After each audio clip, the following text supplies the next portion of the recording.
We have seen how economic structures of developing countries deformed under the pressure of the relative international price system. As a number of these countries were able to industrialize and restructure their economies, the majority of them still suffer from poverty and overpopulation because of the disability of establishing the strategic and high-tech industries. In this lecture, we will show how these countries could in principle establish these industries so as to generate additional income and absorb overpopulation. We know now that this can only be done by making commercial profitability compatible with the national profitability. This is why we have to base our analysis on profits or earnings. Due to the fact that the international prices become domestic prices under the conditions of free trade, our analysis on overcoming the international non-competitiveness of domestic producers can only be realized by means of increasing their per unit output profits. The unit profit under free trade can be increased in different ways. For example, by means of imposing tariffs and quotas, or by means of reducing per unit cost of production, or by means of providing labor subsidies and the like, or by means of providing pecuniary profits, such as production subsidies. By imposing a tariff or a quota, the domestic price increases above the international price. As you can see now on the chart, at the level of the international price, PI, the unit profit will be equal to MI. At the level of the domestic price, PD, the unit profit under protection, MD, will be MI plus T. Let us now consider a case where the unit profit of a domestic producer is increased as a result of providing labor subsidy or underpriced utilities and the like. As you can see now on the chart, at the level of unit cost of production under the condition of free trade, CI, the unit profit was equal to MI. After the provision of protection, the unit cost was reduced by CM, and the unit profit under protection, MD, became MI plus CM. Taxes are of course pecuniary anti-protection measure. As you can see now on the chart, by imposing a tax, the profit would be reduced from MI to MI minus tax.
Projects where the commercial profitability is not compatible with the national profitability must not be dropped because of the negative net present value. The issue here is not choosing between establishing a factory for producing candy and establishing a laundry, so as to discover the best investment opportunity.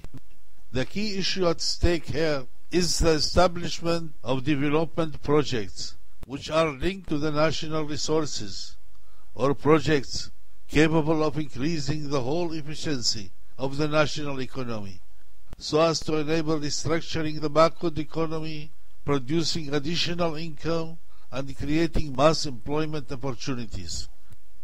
I had a unique experience in connection with the application of discounting techniques in project appraisal in developing countries.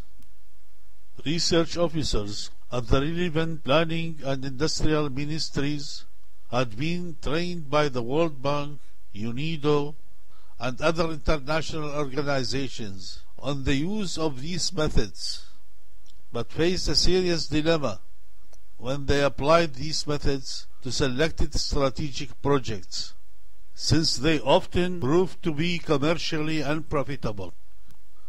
The result was that since most of these projects were state-sponsored, normally they were strongly recommended due to their viability to the national economy. Officers wishing to endorse them had to resort to manipulating the estimated values of production inputs, the domestic prices of output, and the rate of capacity utilization in order to make them appear commercially feasible on paper. During my work on different UNIDO projects, I saw that some of UNIDO international experts faced the same dilemma when applying the discounting techniques. For instance, in a UNIDO study on Somalia, there was a question of either using solar power or diesel for pumping. It was felt that the use of diesel would be the most uneconomic from a national point of view because of the continuous dependency on imported capital goods and oil products.